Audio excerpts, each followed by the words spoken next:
নমস্কার সকলকে, আমার ইউটিউব চ্যানেলে আপনাদের সকলকে স্বাগত জানাচ্ছি। আপনারা কেমন আছেন? নিশ্চয়ই খুব ভালো আছেন। আপনাদের সকলকে শুভ নববর্ষের অ্যাডভান্স শুভেচ্ছা জানাচ্ছি। তো আজকে আমি স্বনির্ভর দলেরই অন্য আরেকটা বিষয় নিয়ে আপনাদের সামনে হাজির হয়েছি। তো শুরু করার আগে একটা কথা বলে দিই যে যারা এখনও পর্যন্ত আমার চ্যানেলটিকে সাবস্ক্রাইব করেননি তারা আমার চ্যানেলটিকে সাবস্ক্রাইব করে আমার পাশে থাকবেন। তো আজকে আমি আমার যেটা শুরু করব, যে বিষয়টা, সেটা তাহলে শুরু করছি। আমি আজকে স্বনির্ভর দলের যে বিষয়টা আলোচনা করব সেটা হচ্ছে যে সংঘ সমবায়ের সামাজিক কাজ। মানে আমাদের যতগুলো সাব কমিটি আছে হচ্ছে সংঘ সমবায়ে, আমরা জানি এক হচ্ছে সংগঠন তৈরি, জীবিকা ও প্রশিক্ষণ, 2 নম্বর হচ্ছে অর্থনৈতিক কাজ এবং 3 নম্বর হচ্ছে সামাজিক কমিটি। তো এই সামাজিক কমিটি কি কি কাজ করে থাকে এই বিষয়টা নিয়ে আমি আজকে বলছি। আর একটা কথা বলে দিচ্ছি যে এই সামাজিক কাজগুলো সবগুলোর মধ্যেই পড়ে। আমি যখন উপসংঘের আমরা যখন উপসংঘের সামাজিক কাজ লিখব বা স্বনির্ভর দলের সামাজিক কাজ লিখব তখন সবগুলোই এইগুলো ছুঁয়ে যাবে আর কি। এই যেখানে আমি আজকে যেগুলো বলবো এই সব বিষয়গুলোই আজকে বলা হবে। তো আমি শুরু করছি। যখন আমরা একটা রেজুলেশন লিখব তখন এইভাবে আমরা সবাই জানি যে ওই যে মিটিং নাম্বার 2, এটা আমি 15/6/23 সালের 23-এর রেজুলেশনের এটা নিয়ে বলছি। স্থান হচ্ছে সংঘ অফিস, সময় হচ্ছে দুপুর 12টা। এবার উপস্থিত সদস্যার স্বাক্ষর, ওটা হচ্ছে যে ওটা আমরা করব, যারা যারা আসবে ওই দিন সই তো করবে। এবার কি আলোচনা হবে সেটা লিখছি। প্রথমেই আমরা যেমনকার লেখা যে আজকে সবার সকলের সম্মতি নিয়ে আমরা এখানে লিখলাম রমা কর্মকার সভানেত্রীকে করা হলো, রমা কর্মকারকে সভানেত্রী করা হলো। তিনি সকলকে নমস্কার জানিয়ে সকলের কুশল সমাচার নিয়ে সবার কাজ শুরু করার অনুমতি দিলেন। এখানে আমরা লিখেছি আজ আমাদের দ্বিতীয় মিটিং। এই সামাজিক কমিটির কাজগুলো আজ আমরা আলোচনা করব। যেই কাজগুলো আলোচনা করব সেগুলো হলো, 1 হচ্ছে দলের সদস্যরা স্বাস্থ্যসাথী, সমাজসাথী, প্রধানমন্ত্রী বিমা যোজনা, কন্যাশ্রী, প্রধানমন্ত্রী জীবনজ্যোতি বিমা যোজনা ইত্যাদি লাভজনক প্রকল্পের সুবিধা পাচ্ছে কি না তা লক্ষ্য রাখা এবং প্রয়োজনীয় ব্যবস্থা গ্রহণ করা। তার মানে হচ্ছে যেহেতু এটা আমি সংঘ সমবায় বলছি, তাহলে সংঘ সমবায়ের অন্তর্গত যতগুলো দল আছে, যেই দলগুলো সংঘতে ভর্তি হয়ে আছে, সব দলগুলোরই এই নথিগুলো এই তথ্যটা রাখতে হবে যে কোন কোন দলের স্বাস্থ্যসাথী হয়েছে বা হয়নি। বলা বাহুল্য এখন স্বাস্থ্যসাথীটা কিছুদিন ধরে বন্ধ আছে। যাই হোক, প্রধানমন্ত্রী বিমা যোজনা, কন্যাশ্রী, যত যা আমাদের এই বিমা আছে, এখন আবার APYও রয়েছে, এগুলো আমাদের সুবিধা পাচ্ছে কিনা এগুলো দেখা।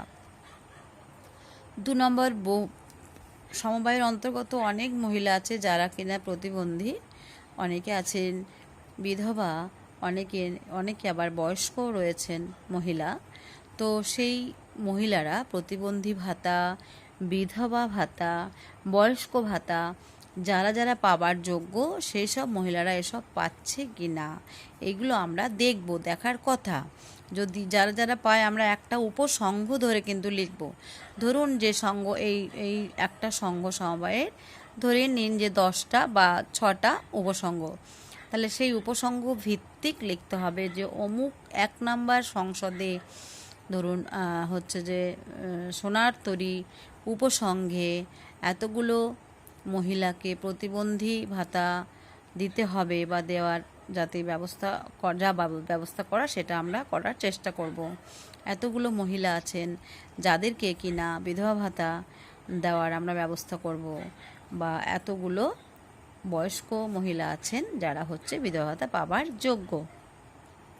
তো আমরা সংঘ থেকে চেষ্টা করব যেভাবে ওনাদেরকে যদি ওই ভাতাগুলো পাইয়ে দেওয়া যায়, আমরা পূর্ণ সহযোগিতা করব। আমরা তো পাইয়ে দিতে পারবো না, কিন্তু কিভাবে ফর্ম ফিল আপ করতে হবে, কোথায় যেতে হবে সেইগুলো আমাদেরকে দুয়ার সরকারের মাধ্যমে কিনা কিংবা পঞ্চায়েতে যেতে হবে কিনা এই খোঁজ খবরগুলো কিন্তু আমরা দিয়ে দেবো, সেটাই না তবেই কিনা সামাজিক কাজ হবে।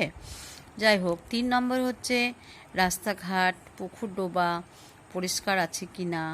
4 নাম্বার বিদ্যুৎ পানীয় জল শৌচাগারের সুবিধা থাকলে সুবিধা সকলেই পাচ্ছে কিনা। তারপরে হচ্ছে যে দলগুলিকে সরকারি স্কিমের সঙ্গে যুক্ত করা। 6 নাম্বার হচ্ছে রক্তদান শিবির বনসৃজন ইত্যাদি সামাজিক কাজে সক্রিয় অংশগ্রহণ করা। তারপরে রয়েছে দলের সকল সদস্যদের স্বাক্ষর করানো। এবার মানে এটা কি ধরনের আমি বলি, এটা মনে হবে যে এটা আবার কি হলো। মানে আমরা এখনও পর্যন্ত দেখছি অনেক দলের অনেক মহিলা আছেন যারা কিনা টিপসই দেন। এটা কিন্তু আমাদের ঠিক হচ্ছে না। অনেক সময় ব্যাংকেও দেখি যে টিপস হয়ে অনেক কাজ হচ্ছে না, বা ট্রেনিং করতে গেলেও দেখি যারা যারা টিপস হয়ে দেয় তাদেরকে খাতা পেন দেওয়া হচ্ছে না। তার মানে ওই মহিলাটি বঞ্চিত হয়ে যাচ্ছেন। আর সব থেকে ভালো কথা, আমরা তো নবস্বাক্ষরটা করে দিতে পারি, আমাদের তো একটা নবস্বাক্ষরের ব্যাপার রয়েছে।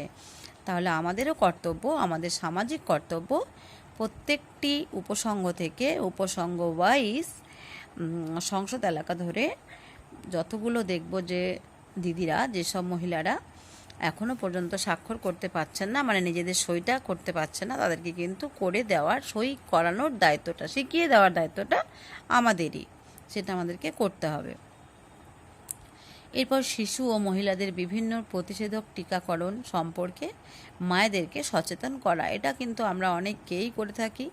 আমরা যখনই জানবো যে অমুক দিনে পালস পোলিও আছে বা তোমার ছেলের এত বয়স হচ্ছে, পাশের বাড়িটাকেও বলি যে এই ওর 5 বছর হয়ে গেছে, ওর ভ্যাকসিন আছে, ইঞ্জেকশন আছে, এগুলো আমরা করে থাকি। সেগুলোই বলা হচ্ছে যে এগুলো যাতে করা হয়, এই সম্পর্কে মায়েদেরকে সচেতন করা। প্রতিটি বিদ্যালয়ে গিয়ে মিড ডে মিল পরীক্ষা করা, শিশুর মানসিক বিকাশের ওপর বিশেষভাবে জোর দেওয়া। এই সমস্ত কাজগুলো আমরা সবাই, আমাদেরকে সবাই আর কি দেখব, আমরা সবাই দেখাশোনা করব, যাতে প্রতিটি দল এই সমস্ত সুযোগগুলো পেয়ে থাকে, তার জন্য আমরা ব্যবস্থা করব। এতটা পর্যন্ত লেখা হয়ে যাওয়ার পর শেষকালে একদম একেবারে শেষে লিখব যে আজ আর অন্য বিশেষ কিছু আলোচনা না থাকায় পরের সভা তার পরের মাসে, অর্থাৎ হচ্ছে জুলাই মাসে 14 তারিখে,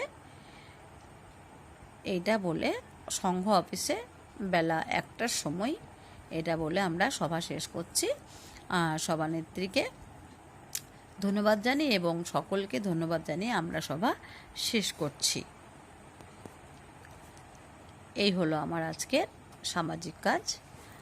আজকে আমি আর কিছু বলবো না। আপনারা সকলেই খুব ভালো থাকবেন, সুস্থ থাকবেন। সকলকে ধন্যবাদ জানিয়ে শেষ করছি।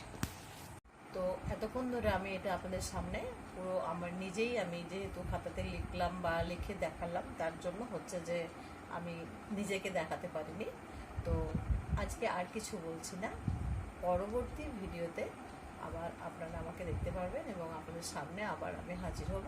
তো সকলেই সুস্থ থাকুন, ভালো থাকুন, সকলকেই ধন্যবাদ জানিয়ে শেষ করছি।